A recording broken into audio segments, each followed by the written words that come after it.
Olá, eu sou o Dr. Paulo Teles, pediatra e neonatologista. Eu queria conversar hoje com vocês um pouco sobre a amamentação. Eu costumo brincar com as mães que elas têm muito medo do parto e eu costumo dizer que é mais importante que você se prepare para a amamentação do que para o parto, porque normalmente o parto você vai estar sempre junto com o seu obstetra do começo ao final do parto, e a amamentação você vai ter orientação na maternidade e depois quando você for para casa vai ser só você e o seu bebê. Então acho muito importante começar falando sobre a amamentação para que você se prepare antes da gestação, antes do nascimento. Então preparar-se durante o pré-natal, durante a gestação. Ninguém nasce sabendo amamentar. O bebê tem um reflexo de sucção, a mãe tem a vontade de amamentar, mas a pega muitas vezes é muito difícil.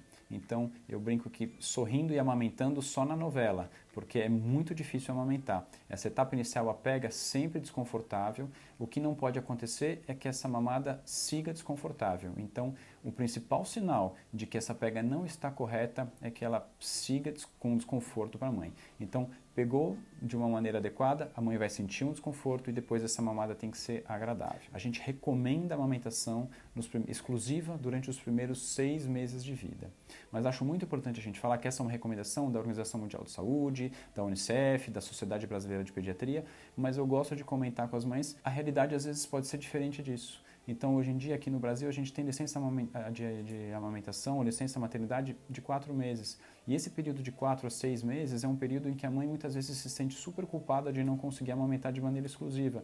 E acho de suma importante que o pediatra consiga acolher as necessidades, consiga conversar com essa mãe, acalmá-la, tranquilizá-la e explicar que nem sempre isso é possível. Uma rotina de trabalho muito puxada, muitas vezes a gente pode tentar organizar em relação à ordenha, a guardar esse leite para que a gente consiga, ao menos, mantendo o leite materno exclusivo, mas se isso não for possível, não se sintam culpadas e não se sintam a pior mãe do mundo, como a gente costuma dizer. Então eu gosto sempre de dizer isso para as mães, faça o seu melhor. E o seu melhor, com certeza, vai ser o melhor para o seu filho. Então, se for possível amamentar os 6 meses, maravilhoso. Se não for possível, se você for voltar a trabalhar e não conseguir amamentar mais do que os 4 meses, excelente, sinta-se feliz, você fez o seu papel, tem bastante estudo mostrando que esses 4 meses vão ser super importantes, né, e que você vai fazer a diferença na vida do seu filho. Acho muito importante quando a gente fala de amamentação, explicar um pouco sobre o risco do desmame.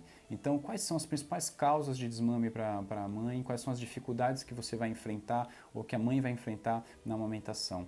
Então, é legal de falar que a produção de leite baixa ou a falta de leite é uma alteração extremamente rara. Então, a mãe não ter leite normalmente tem associação com alguns hormônios, com alguns problemas hormonais que devem ser investigados, mas a falta de produção de leite é extremamente rara. Então, acho que esse é o primeiro ponto importante. Então, lembrar-se sempre de que você tem essa capacidade. Algumas situações vão acabar dificultando a amamentação. E quais são essas situações? Então, a primeira delas é a fissura e o machucado no seio. E isso tem como principal fator uma pega incorreta. Então, é muito importante que você busque ajuda em relação ao desconforto. Não é natural que você esteja com a mama toda machucada. Então, uma das principais fatores é o desconforto e a dor da mãe. A gente tem que respeitar isso. Cada mãe tem uma sensibilidade diferente. Então, puxa, minha amiga conseguiu amamentar, eu estou sentindo muito desconforto. Respeite sua dor, respeite o seu desconforto, mas busque ajuda, porque a principal causa de desconforto é uma pega incorreta. Então, muitas vezes você mudando a posição, corrigindo a pega, sua mamada passa a ser uma coisa prazerosa, que é o que a gente quer buscar em relação à amamentação.